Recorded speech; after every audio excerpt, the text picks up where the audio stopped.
My husband's elder brother walked up to me and he told me that as my husband has died, I should get ready for my own because it's either I die or I leave the family. During the burial, they didn't want us to get there. By the time we got there, they were already closing the coffin to put him in.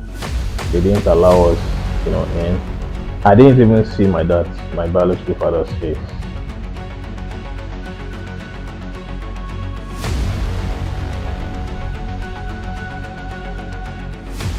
My name is Josephine and I'm a mother of 4, 2 girls and 2 boys.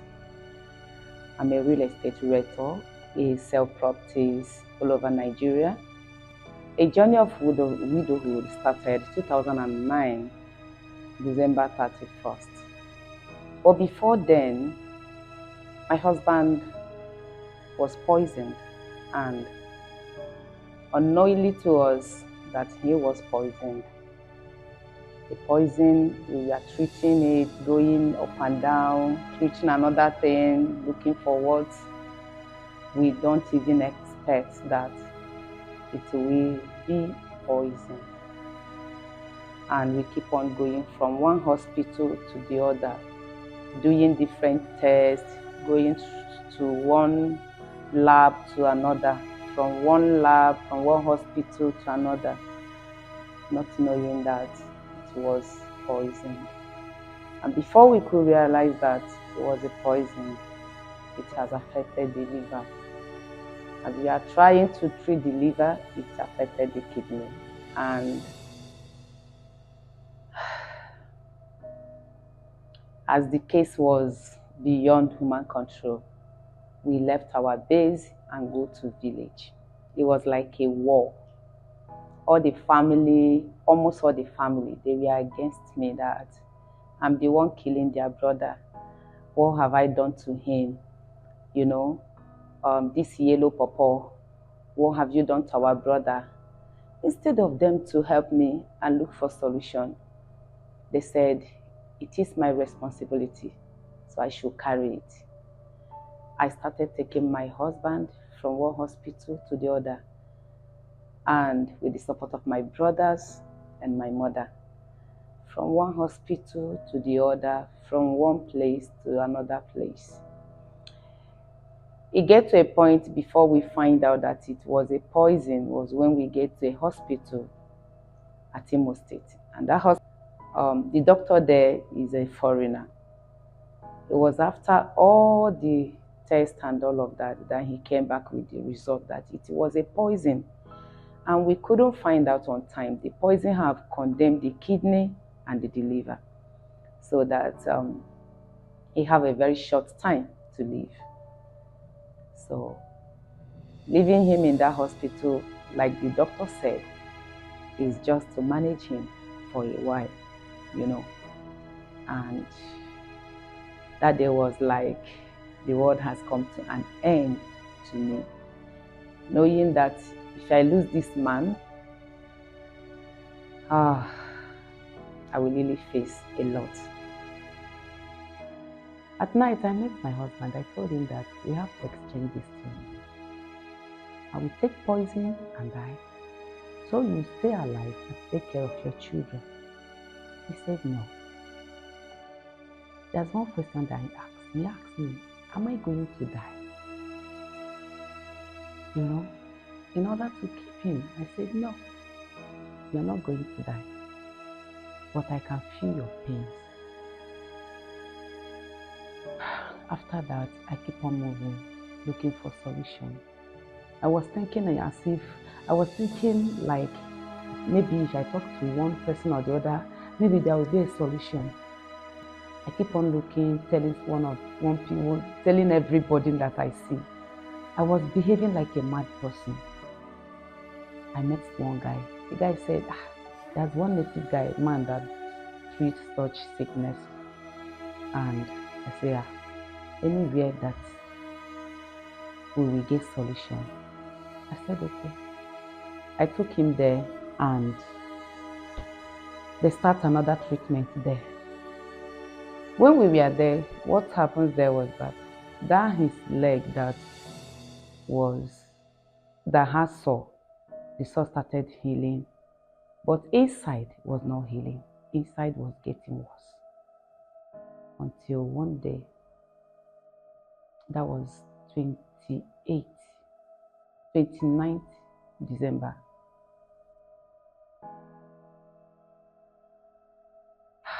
God asked me to leave with him. He said, if I stay there more than that day, what I suffered will be a small thing than what I will still suffer in future. And all these things, the brothers, the sisters, nobody, we have sold literally everything that we have. Even to the extent of selling our granite, the granite that he just, because before then we were trying to build a house. We even planned to come back before that incident. In fact, that was even one of the things that, according to what the friend said, that was his jealousy. How can he come and start building house before him? And we sold everything that we have. On that fateful day that I was supposed to live with him, I don't have 1 naira, like 1 naira. His brother that was there, that was in the village, he was busy selling most of the things again that was there. Instead of him to be sending the money for his brother's welfare, he was using it to drink, to enjoy himself.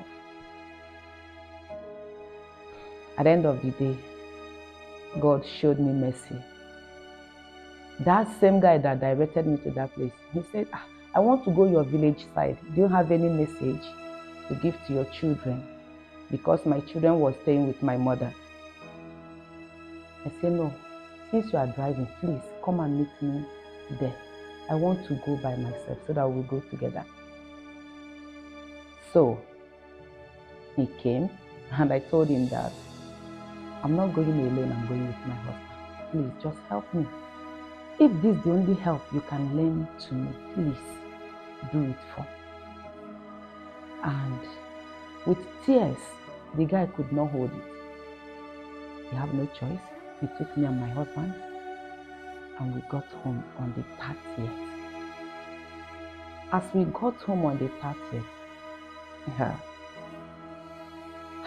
is another war entirely. My husband's brother was the bone on my neck. That I'm the one killing the brother.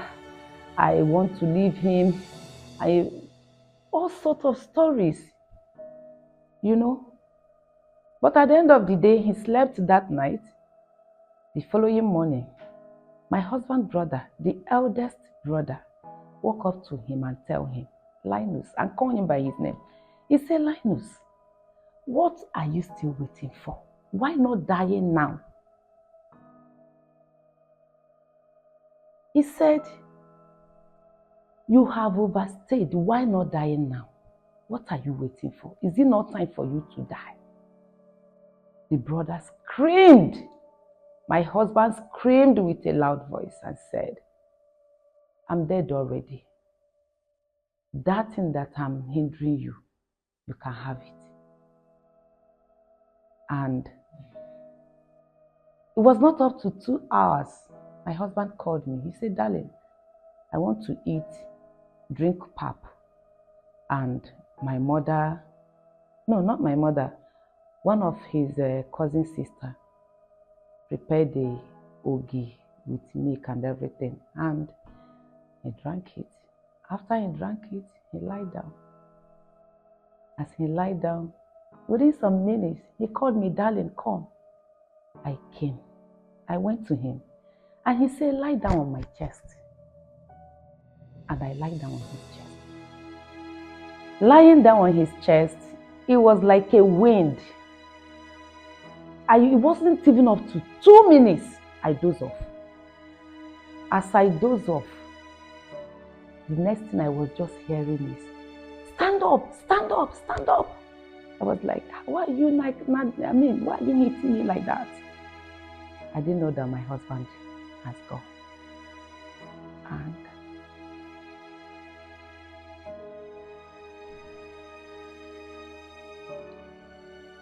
I didn't know that I have lost him. I thought I was dreaming. I didn't know that it was real. I didn't know that it was real. Getting married at young age, not knowing anything, and within a short period of time, he gave up. I didn't know. I didn't know he had left, and immediately my husband's elder brother went outside and he was screaming, "She have killed him, oh." After the burial, the following morning, which was 1st of January 2010, my husband's elder brother walked up to me and he told me that as my husband has died, I should get ready for my own, because it's either I die or I leave the family. I was like, what are you talking about? No man can kill me. One thing that I did not lose my mind on is to answer word back. When he said that, I told him that my husband has died, right? No man will kill me. And he walked away.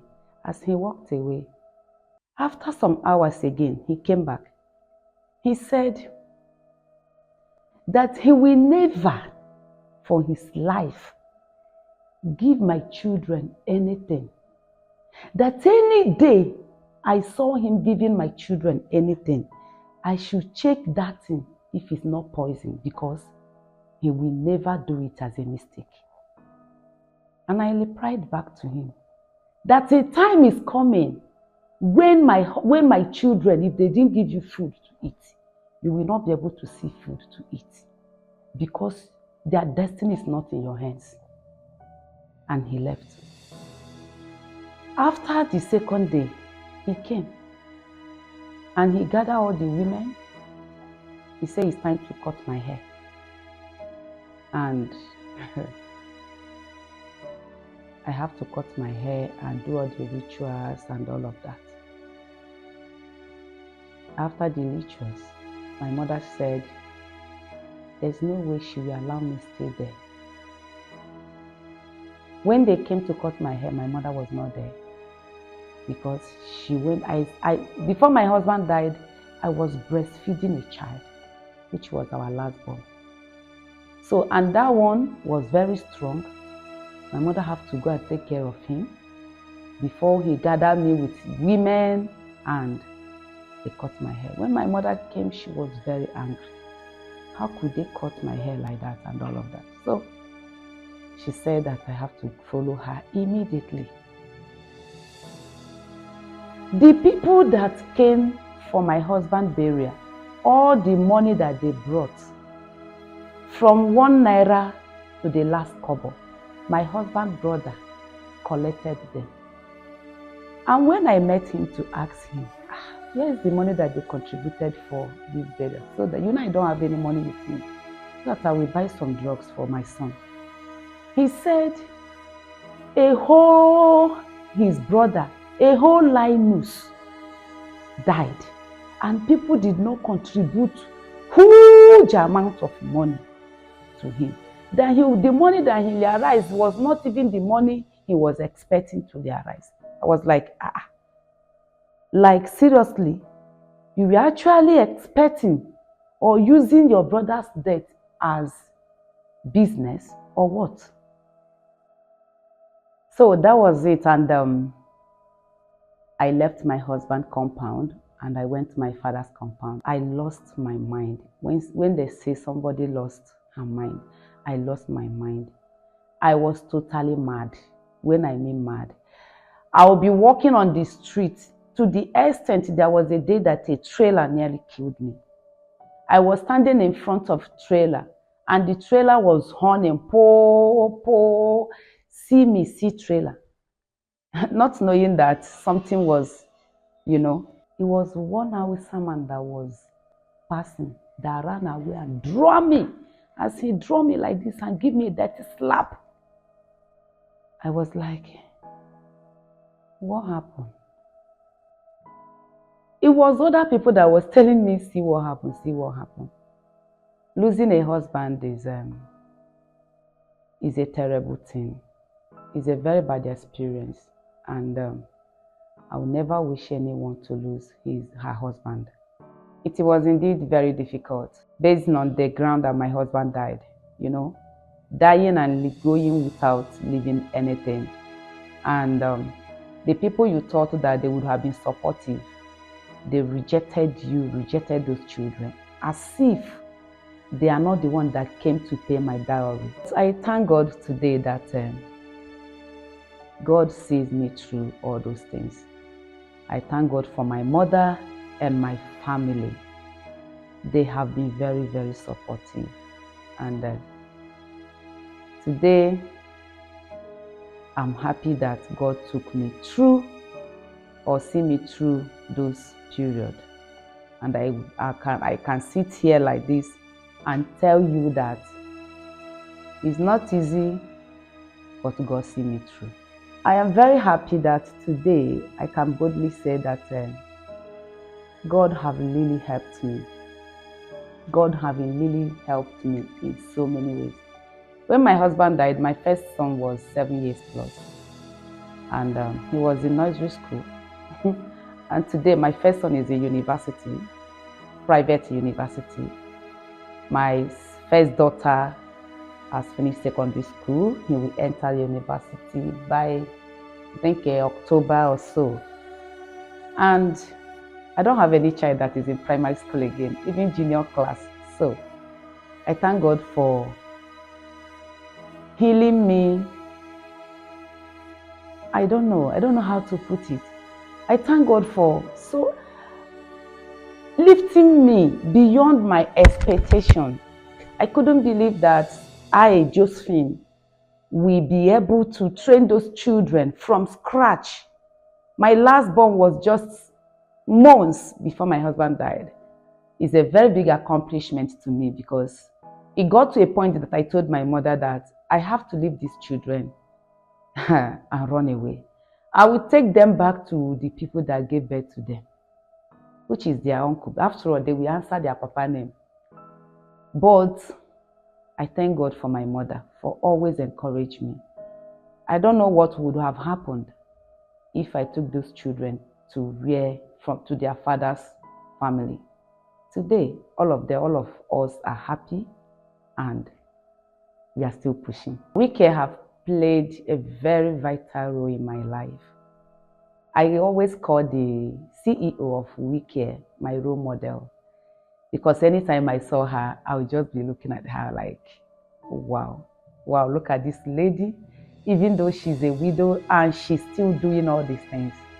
So it means that I myself, I can be strong, I can do better than I'm doing. So WiCare have been supportive financially, in a word of encouragement, and so many others. Based on my experience on widowhood, I can boldly say that widowhood is not the end of the world. Being a widow does not make you lesser than other women out there. So you just need to be strong, move forward, and you will find yourself a strong woman. I am Josephine. I'm a wonder woman. Hi, my name is Jasper. My surname is Michael, and there is a backstory to my surname being Michael. I lost my father when I was about 7. Currently, I'm an architect, and I'm also a brand manager, and I also have a license as a counselor, and I also have some other certifications and a number of courses. And I was raised by my stepmom for a bit before she got remarried, and I would say that I'm a product of a blended family, and there is a lot I'm going to share with you regarding my journey so far. Hi, my name is Jasper Michael. There is a reason to my surname being Michael, which I'm going to share in a bit, and I'm an architect by profession. I'm also a certified brand manager. I'm a certified project manager. I'm a licensed counselor, and there are a couple of other certifications I have. I lost my father when I was about 7, and my mom did her best to handle the situation. And there are a lot of things that happened within that time that I'm going to share. And I also hope that by the time I share, the story is going to help a lot of people, you know, especially those that are widowed and those that are looking to start their life again. You know, I believe it's going to help them when it has to do with finding their feet back. So that morning, I was called by my sister, my elder sister. So we came into the living room and then we saw my mom sitting on the floor crying. So many ladies holding her. And my auntie was crying too. I didn't understand because I was already dressed for school, but then I just went to school and then the house help we had, he was a guy. So I asked him, why is my mom crying?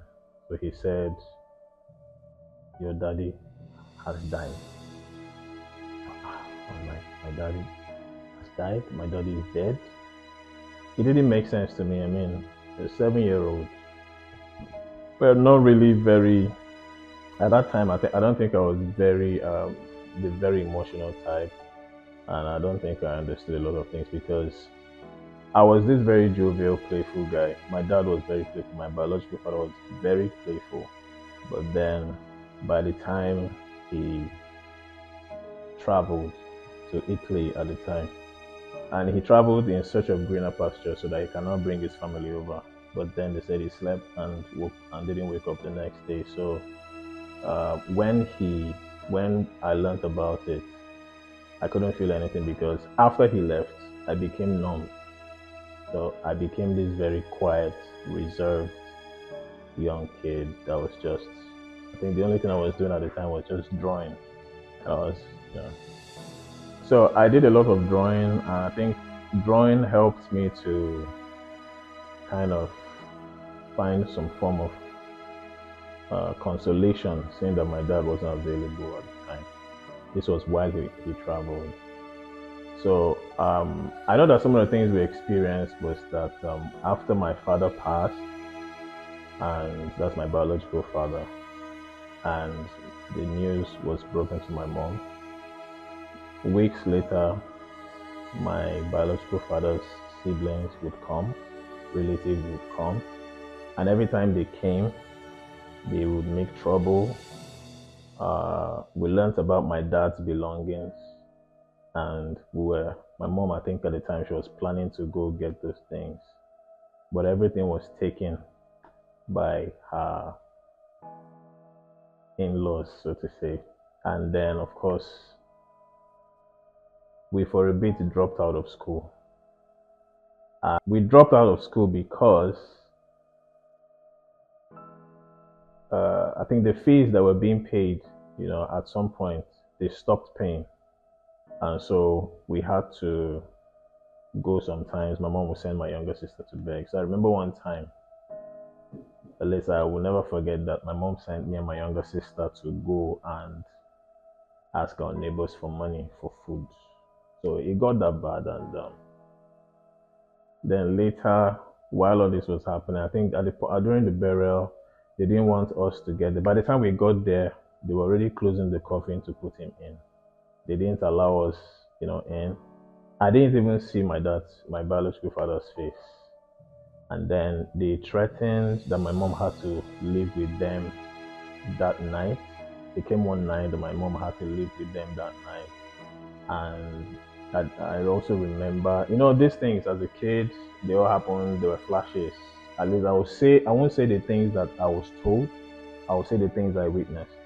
I remember the time there was a bit of a brawl like that, and then and the issue was that they wanted to use bottle to shave my mom's hair. Yes, and my mom's siblings were like never, there were issues. here and there and all sorts of things. And, you know, and like I said, I'm not going to say things I was told, but I'll say things that I witnessed. After all of that, I remembered seeing my mom in a very awkward position. My mom was bowed. I'm like, I've never seen you bald, you know. It made me feel as a child like, my mom, so because my biological father is dead, my mom now has to look like this. So going to church, you have to put on those wigs. I know those wigs are really ugly. You know. By the time we got out of school for a bit, then there was this uncle, Uncle Mike. He was a friend of the family, so he came to the rescue. He told my mom, no, these kids have to go back to school, and he did what he needed to do. He sorted out our school fees, and he started assisting. Um, he was just helping. And I think at some point himself and my mom grew close, and being a single man, my mom being a widow. After about 2 years, they grew to a point where they now, will I say, they now fell in love. I have this difficulty with the word falling in love, but I would say they their love for each other grew to a point where they believed they were ready to be married. And so my mom sat myself and my siblings down and then asked us if we thought it was a good idea, that this is her intention and that Uncle Mike wants to marry her and that he's willing to take all of us in. And we said, yes, she can go ahead. So, shocking thing is that I was surprised that my mom would call three of us, a 7-year-old, a 9-year-old, and my sister was about 13. And then call us and then ask us that question, and then we said we're cool with it. And so my mom married Uncle Mike. Uncle Mike, from then to date, I would say has been the father. I don't call him stepdad, I call him new dad. And when I tell people my dad is Uncle Mike. And so Jasper Michael, my surname is derived from Michael, which is Uncle Mike. So I got to a point in life as a man and I said, I want to honor this man by taking his first name as my surname.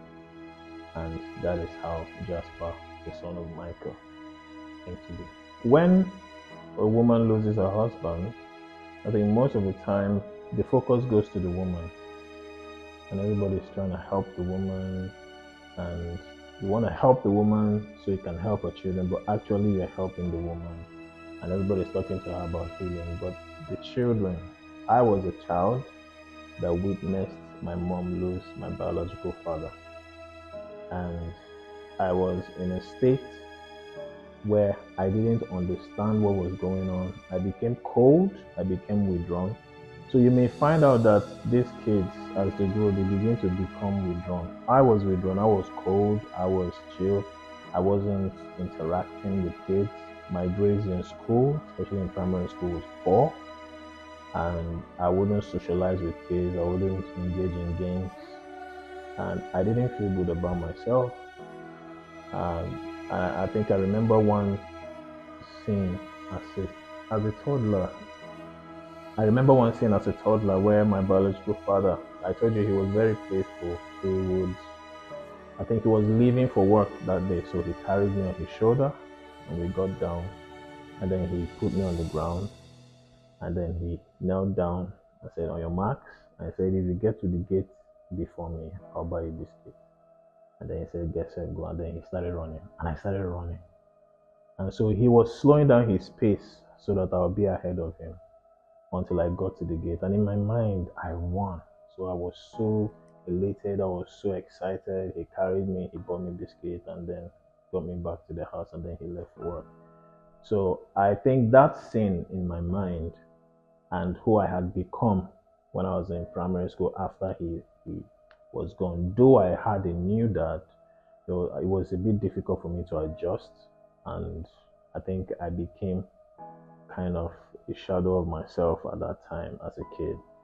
I'll say, maybe my sisters will say how it affected them, but this was how it affected me, And but over time, as my new dad became consistent, was consistent in being a father, was consistent in the love, was consistent in providing and protecting, was consistent in his roles, and also consistent in his relationship with my mom.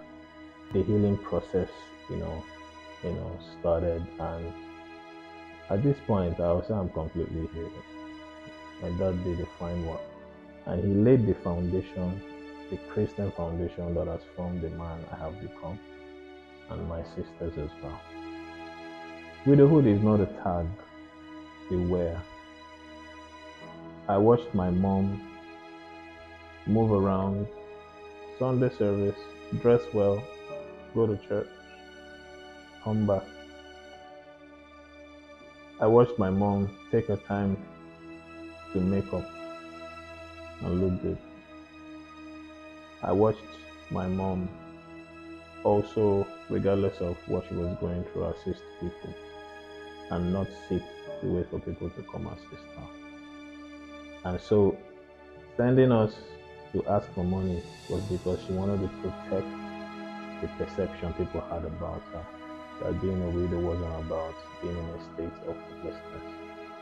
And it was a shameful thing for her, but we really needed it at the time, and so we had to go. So widowhood is not a tag you wear. I'm a widow. I'm a widow. Widowhood is an experience that we have, that in it are lessons. And these lessons, when you sit down and understand what these lessons are, you find out that with these lessons you can actually build a new life. Now, in building that new life, it could be a life where you want to remain single and raise your children. It could also be a life where you wish to remarry. But understand that whichever path you take, it is from those lessons, and also in submitting yourself to prayer, to God, in submitting yourself to therapy. Please do not underestimate the role of therapy and the role of counseling so that you can heal. And one of those support systems is an initiative like WiCare, where you can find counselors, you can find people in those shoes, people that are widows. The goal of WiCare is not necessarily to put a tag, we are widows, but it's to let people know that this was an experience you had, and it's okay to say, I had this experience. It's okay to say, this was an experience I had, but then the goal is to move you from that experience to a new experience. And so I think I will encourage you that is out there. I know you may be there, you're young, you're thinking, am I supposed to remarry? Am I supposed to do this? How am I supposed to live? You're probably moving around asking people to help you, I need a job and all of that. This is one of those initiatives you can join, and then you find people like you who are well placed that can also assist. I think it's also important for you to be accountable to somebody who has had this experience you currently have and has made some level of progress in their healing. It's important for you to be accountable, to find that person and be accountable to that person. You're a winning woman, you're a wonder woman, you're a powerful woman, and you're going to look back after you've gone through the journey of healing, and you're going to say, I'm grateful for the process, I'm grateful for the experience, and I'm a better person today. And also understand that sometimes these experiences happen to you and happen to us so that we can be in platforms or on platforms like this and also share our story to help others become better. Thank you. I love you.